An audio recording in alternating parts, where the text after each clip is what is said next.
da competição de poder, né? Havia, aparentemente, eu entendi, eu comecei a ler um pouco sobre a história, havia a idolatração do líder, né? O que não é ateísmo, ateísmo geralmente não envolve idolatração. Então, no caso do Brasil, se a gente comparar os casos bem-sucedidos, o Brasil vai ter que primeiro trabalhar a sua secularização. Né? Houve uma tentativa de secularização ainda no Império, né? Com Dom Pedro. Dom Pedro criou a primeira Constituição brasileira que não tinha Deus na Constituição. Em 1930, eles voltaram Deus de novo para a Constituição. E na Constituição de 88, eles mantiveram Deus na Constituição. Então é uma bizarrice, porque primeiro o imperador tentou, né? O imperador do Brasil tentou secularizar o Brasil. Eu acho que ele foi influenciado pelos Estados Unidos, porque os Estados Unidos, na verdade, o Brasil tinha uma proximidade muito forte com os Estados Unidos, né? Se vocês lerem um livro, se vocês lerem a trilogia, né? Tem uma trilogia de Laurentino Gomes, né? Laurentino Gomes produziu 3 livros muito bons sobre a história do Brasil, né? Nessa trilogia do Laurentino Gomes, você tem uma parte lá que ele comenta como que o imperador brasileiro era muito amigável com os Estados Unidos, né? Eles iam lá, né? Ele ia lá nas feiras de ciência. O Brasil ia se chamar Estados Unidos do Brasil, né? USB, né? Ia chamar USB. Ia chamar Estados Unidos do Brasil. Só que acabou, não foi. Seria muito parecido com os Estados Unidos. Cada estado, cada federação independente, né?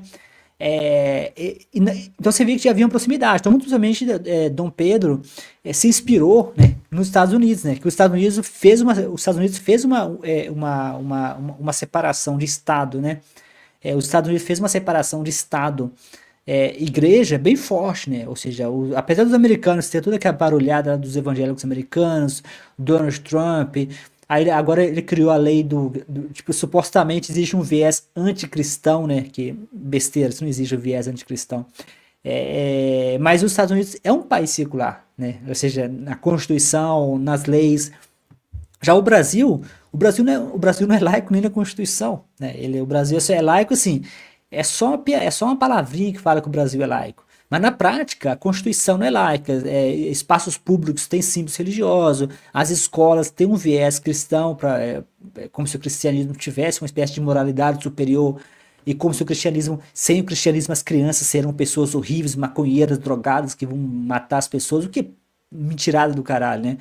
Então, assim, os Estados Unidos têm uma secularização muito forte que é do Brasil, né? O Brasil tentou fazer isso, né? Então, uma explicação por que Dom Pedro, acho que foi Dom Pedro II ou Pedro I, né?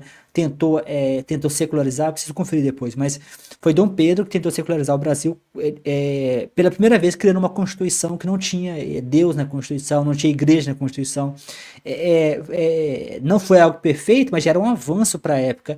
Aí veio em 1930, com vagas, coisa e tal, com o integracionalismo cristão, que era uma espécie de fascismo misturado com a Igreja Católica.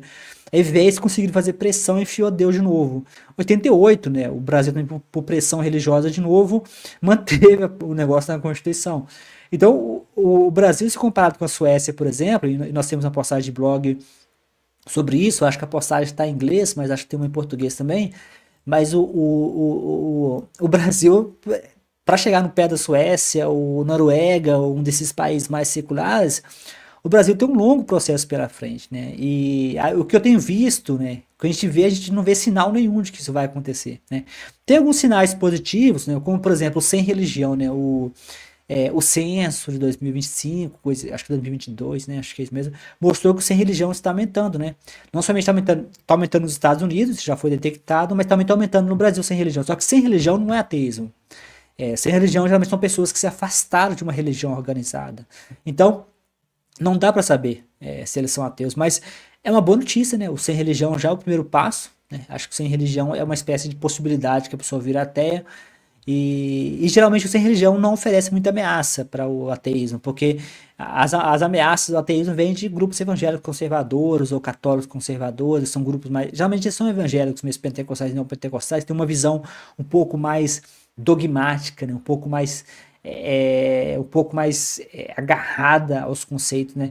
Eu já ouvi como ateu inúmeras vezes, né?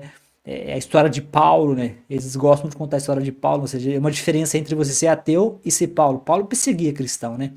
Paulo realmente atacava os cristãos, coisa e tal, depois virou cristão. E tem uma diferença de você ser Paulo, que persegue ativamente, e você ser um crítico. São duas coisas diferentes, mas na cabeça de muitos cristãos que eu já conversei, e até cristão com alto nível de educação, com curso superior, para eles é a mesma coisa. Ou seja, você perseguir ativamente e você ser crítico, né? Ou seja, o que não é totalmente diferente. Então, a nossa pergunta é: seria possível, né? Então, o que a gente